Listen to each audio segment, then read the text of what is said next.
కౌన్సిలర్లందరికీ కూడా, ఇంకా వేరే కాక ఆయా జిల్లాలకు సంబంధించిన ముఖ్యమైన నేతలు ఎవరెవరైతే వచ్చారో అందరికీ కూడా ముందుగా పేరు పేరున నమస్కారాలు తెలియజేసుకుంటా ఉన్నాను.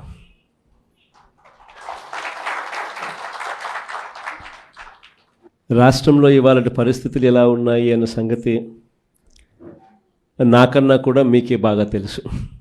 కలియుగంలో ఉన్నాము, రాక్షస రాజ్యంలో ఉన్నాము అని చెప్పడానికి ఈ రాష్ట్రంలో ఈ 12 నెలలు 11 నెలలు ఈ పాలన చూస్తే ఎవరికైనా కూడా ఇట్టే అర్థమవుతుంది. అంతటి దారుణమైన దుర్మార్గమైన పాలన మనం చూస్తూ ఉన్నాం. ఇలాంటి పరిస్థితుల్లో అంటే అయ్యా చంద్రబాబు, నీ మాదిరిగా చేయడం రాజకీయాలు కాదు, ఎంపీటీసీలమైనా కౌన్సిలర్లమైనా మమ్మల్ని చూసి నేర్చుకో, ఇది రాజకీయం అంటే అని చెప్పి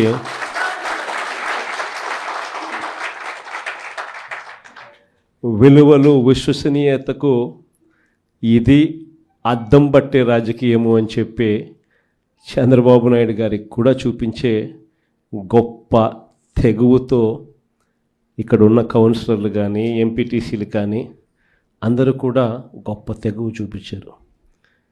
మీ అందరి తెగువకు, విలువల పట్ల, విశ్వసనీయత పట్ల మీరు చూపించిన నిబద్ధతకు మీ అందరికీ కూడా హ్యాట్స్ ఆఫ్ తెలియజేస్తాను.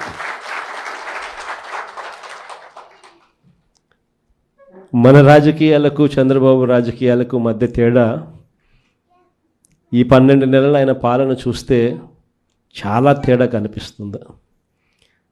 అసలు రాజకీయాలు అన్నది ఒకవైపున మనల్ని చూసినప్పుడు రాజకీయాలు అటువైపున కనిపిస్తాయి.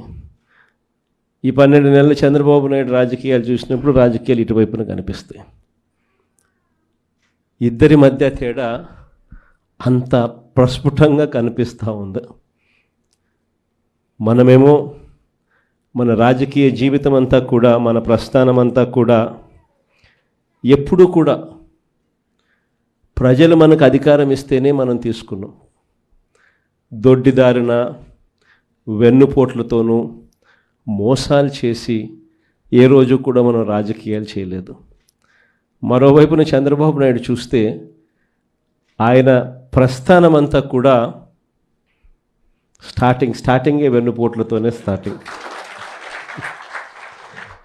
అక్కడి నుంచి మొదలు పెడితే ఆయన ప్రస్థానం సొంత కూతుర్నిచ్చిన మామను ఎన్టీ రామారావు గారిని వెన్నుపోటు పడడం దగ్గర నుంచి మొదలు పెడితే, ఆ తర్వాత అధికారం కోసం ప్రజలను ఒకసారి కాదు, 2 సార్లు కాదు, ఎప్పుడూ ఆయన జీవితం అంతా కూడా ప్రజలను కూడా వెన్నుపోట్లు పొడుస్తూనే ఆయన రాజకీయాలు సాగిస్తూ వచ్చాడు.